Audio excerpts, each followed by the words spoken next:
글로벌 제약사 화이자가 개발 중인 백신이 코로나19 예방에 90% 효과가 있다는 중간 발표가 나오면서 백신 개발에 대한 기대감이 한층 높아지고 있습니다. 백신의 효능과 상용화 시기는 언제가 될지 코로나19 브리핑을 통해 자세히 알아보겠습니다.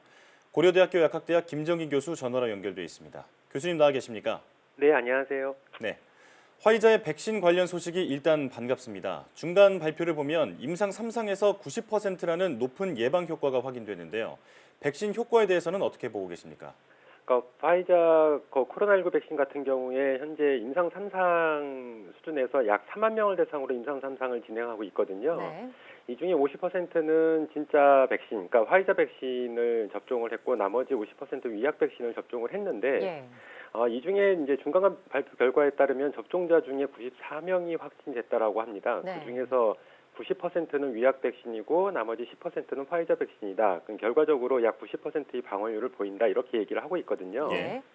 근데 일단은 여기서 조금 의문점이 드는 몇 가지가 있는데 일단 백신 접종 전수조사 과정에서 94명이 확진이 된 건지 네. 아니면 백신 접종자로부터 어떤 확진 사례를 접수를 받았을 때 이 분석 결과 실제로 이제 위약 백신과 진짜 백신의 비율이 10%대 90% 이렇게 나온 것인지 이게 아직 불분명합니다. 따라서 요거 전자인지 후자인지에 따라서 분석 결과는 크게 달라질 수가 있을 거라고 판단이 되고요. 네. 그리고 일단은 항체 형성률이라든가 항체 역가라든가 연령대별 분석 결과라든가 이런 세부 정보가 공개가 안 돼 있습니다. 그래서 공개된 자료가 매우 제한적이기 때문에 아직까지는 효능을 확신하기에는 좀 시기상조가 아닐까 이렇게 생각을 하고 있고요. 예. 일반적으로 백신을 개발할 때 평가하는 그 지표가 되는 것이 항체에 관련된 부분이거든요. 근데 이 부분이 지금 아직까지 공개가 안 되고 있습니다. 네. 자, 몇 가지 지적사항을 말씀해 주셨는데 일부만 짚어보겠습니다. 일부에서는 94명이라는 이 검사 집단 숫자가 너무 적은 것 아니냐는 그런 지적도 나오고요. 방금도 말씀하셨지만 성별이나 나이가 공개되지 않았습니다. 그래서 노인이나 어린이 등에 대한 효과가 있는지 이 점도 아직 밝혀지지 않았는데 이런 부분을 통틀어서 화이자의 백신의 안전성은 어떻게 봐야 할까요? 일단 안전성 부분도 중간 결과에 따르면은 단순하게 특이적인 이상 반응이 확인되지 않았다 이렇게 얘기를 하고 있고요. 그 이상 반응이 구체적으로 어떤 것인지 그리고 이상 반응의 비율이 접종자 총 대상을 했을 때 어느 정도 차지를 하고 있는지 이러한 구체적인 정보가 역시 공개가 안 되고 있거든요. 네. 그래서 아직까지는 안전성 검증이 완벽하게 이루어지지는 않았다라고 판단을 하고 있고 예. 화이자 측에서 얘기를 하기도 실제로 11월 말쯤 안전성 검증에 관한 데이터가 모두 수렴될 거다라고 얘기를 하고 있거든요. 그래서 이 수렴된 이후에 이 안전성에 대한 데이터를 분석한 후에나 안전성에 대한 어떤 검증 부분이 명확히 판명이 나지 않을까 이렇게 생각을 하고 있습니다. 네. 네. 효과와 안정성을 조금 더 그 검증을 기다려봐야겠다. 이렇게 말씀해 주셨습니다. 우리나라 방역 당국은 이 백신에 대해서 신중한 모습을 보이고 있습니다. 우선 다른 나라의 접종 상황을 봐가면서 침착하게 대응하겠다고 밝혔는데요. 정부의 이런 판단 어떻게 보십니까? 일단 화이자 백신 자체가 RNA 백신이고요. 네. RNA 백신은 아직까지 상용화된 사례가 없습니다. 그러니까 지금 단계에서는 앞서 말씀드린 것처럼 효능이나 안전성 부분이 명확히 검증이 안 됐기 때문에 더군다나 지난번 우리나라 같은 경우에는 독감 백신 부작용 사례를 가지고 홍역을 한번 겪은 적이 있습니다. 그래서 보건당국에서는 이제 굉장히 신중한 입장을 취하고 있는 거고 이런 예. 부분은 바람직하다 이렇게는 보고 있습니다. 근데 다만 RNA 백신은 아스트라제네카의 어떤 바이러스 벡터 백신하고는 다르게 기술 유출 우려가 있기 때문에 위탁 생산은 안 할 걸로 보이거든요. 네. 예, 그래서 긴급 승인이 될 것을 고려한다라고 그러면 이 화이자 백신 확보를 위한 어떤 사전 작업은 좀 필요하지 않을까 이런 생각을 가지고 있고요. 예. 당연히 보건당국에서도 이런 부분은 고려하고 있지 않을까 생각을 하고 있습니다. 네. 위탁 생산이 이루어지지 않을 가능성에 대비해서 여러 가지 조치를 미리 취해야 된다고 말씀해 주셨고요. 또 백신이 개발된 뒤에 유통도 하나의 과제입니다. 백신은 영하 70도 이하에서 유통하고 보관해야 한다. 이런 까다로운 조건이 있던데 우리가 미리 준비해야 할 것들은 어떤 것들이 있을까요? 일단 말씀하신 대로 그 화이자 백신 같은 경우에는 RNA 백신이다 보니까 이제 보관 방법이 좀 까다롭습니다. 네. 그 이유 중에 하나는 RNA가 물리화학적 요인에 굉장히 취약하거든요. 네. 그러다 보니까 대표적인 물리화학적 요인 중에 꼽히는 게 이제 열인데 그렇다 보니까 이제 우리가 흔히 알고 있는 냉장 보관도 안 되고 초저온 보관을 해야 되는 걸로 알려져 있습니다. 네. 그래서 보관을 위해서는 기본적으로 디프리저라고 하는 초저온 보관 장비가 필요하고요.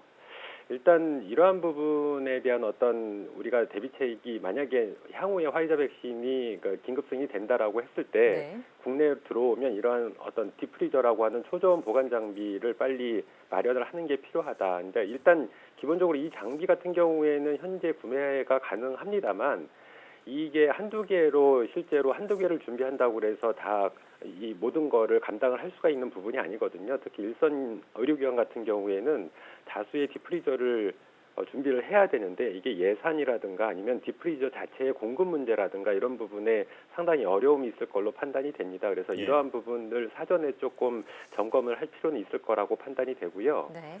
다만 유통 과정 같은 경우에는 화이자 백신이 해동 후에 5일간은 냉장 조건에서 안정한 걸로 알려져 있거든요. 그래서 콜드체인 부분만 잘 관리를 한다면 유통에서는 큰 문제는 없지 않을까 이렇게 판단하고 있습니다. 네. 네. 자, 유통에 대비해서 이것저것 준비해야 할 게 많다 이렇게 말씀해 주셨습니다. 자, 그렇다면 백신 접종 시기가 언제쯤 될지가 큰 관심입니다. 상용화가 된다고 해도 우리 국민이 언제쯤 백신을 맞을 수 있을까요? 일단 화이자 측은 연내 긴급 승인이 될 수 있을 거라고 기대를 하고 있고 만약에 연내에 긴급 승인이 된다라고 하면 올해 안에는 약 2,500만 명분, 즉 5천만 도스를 생산할 수 있다라고 얘기를 하고 있거든요. 네. 근데 아무래도 긴급 승인 후에는 초반부에는 이 물량 자체가 미국 자국 내 또는 이미 일부 국가가 선계약을 하고 있거든요. 그래서 선계약을 한 일부 국가에 대해서 공급이 될 가능성이 크고요. 따라서 우리 국민들이 접종받을 수 있을 시점은 빨라야 내년 2분기 또는 늦으면 여름쯤은 돼야 되지 않을까 이렇게 조심스럽게 예상을 하고 있습니다. 예. 네. 자, 한편으론 이 화이자 백신 기대감 때문에 방역이 소홀해질까 우려하는 목소리도 나오고 있습니다. 백신을 맞을 때까지 말씀하신 것처럼 시간이 더 필요한 상황인데 개인 방역 수칙 계속 잘 지켜야겠죠? 일단 기본적으로 그러니까 화이자 백신이 긴급 승인이 되고 공급이 된다고 해도 일단 초반부에는 생산 물량이 제한이 있기 때문에 순차적으로 접종을 해야 됩니다. 네. 그러다 보니까 보통 우리가 얘기하는 집단 면역이 형성되려면 전 세계 또는 한 국가 내에서 한 50% 이상은 접종이 이루어져야 되거든요. 네. 그렇다 보니까 이 수치까지 갈 때까지는 지금처럼 개인 방역 수칙을 철저히 지켜야 하고요. 그리고 더군다나 일단은 처음에 백신 자체가 물론 지금 파이자 쪽에서는 90%의 방어율을 보일 수 있다라고 얘기를 하고 있는데 만약에 그렇다라는 가정하에 얘기를 하더라도 일단 이 백신을 접종했을 때 임상 증상만 완화를 하고 체내에는 바이러스가 여전히 존재할 가능성이 충분히 있거든요. 네. 이런 거를 이제 우리가 트로이 목마 효과라고 얘기를 하는데 네. 이 트로이 목마 효과 때문에 어쩌면 백신을 안 맞은 사람들한테 맞은 사람으로부터 전파가 더 용이해질 수가 있기 때문에 한동안은 개인 방역 수칙을 지켜야 됩니다. 더군다나 이게 항체 지속 기간도 코로나19 바이러스 같은 경우에 한 3개월에서 5개월 정도밖에 안 된다라는 보고 자료도 있고 예. 실제로 최근에 변이주, 그러니까 감염력이 증가하는 어떤 변이주도 등장하는 만큼 아무래도 백신 자체가 어떤 문제가 또 있을 수 있는 만큼 우리가 앞으로도 백신 접종이 이루어진다고 해도 개인 방역 수칙은 한동안 지켜야 되지 않을까 이렇게 생각을 하고 있습니다. 네. 다만 다행인 거는 백신 접종을 했을 때 임상 증상을 크게 완화시키는 게 이제 고령층에서 이런 효과를 보이게 된다라면 향후에 그 방역 파라다임은 크게 바뀔 수 있다 이렇게는 보고 있습니다. 예. 완전한 백신이 개발되기까지는 가장 확실한 백신이 바로 방역 수칙 준수가 아닐까 이런 생각이 듭니다. 자, 화이자 백신이 개발되면서 국내에서 개발 중인 백신의 진행 상황에도 관심이 쏠리고 있습니다. 상대적으로 좀 더딘 것으로 알려졌는데 국내 백신 개발 현재 어느 정도 수준까지 와 있다 이렇게 볼 수 있을까요? 국내 코로나19 백신 관련해서 대표적인 제약사는 세 곳으로 손꼽히고 있는데요. 그중에서 제넥신이 가장 앞서 있는 걸로 알려져 있습니다. 현재 일상을 종료를 했고 아직 결과는 공개 안 됐는데요.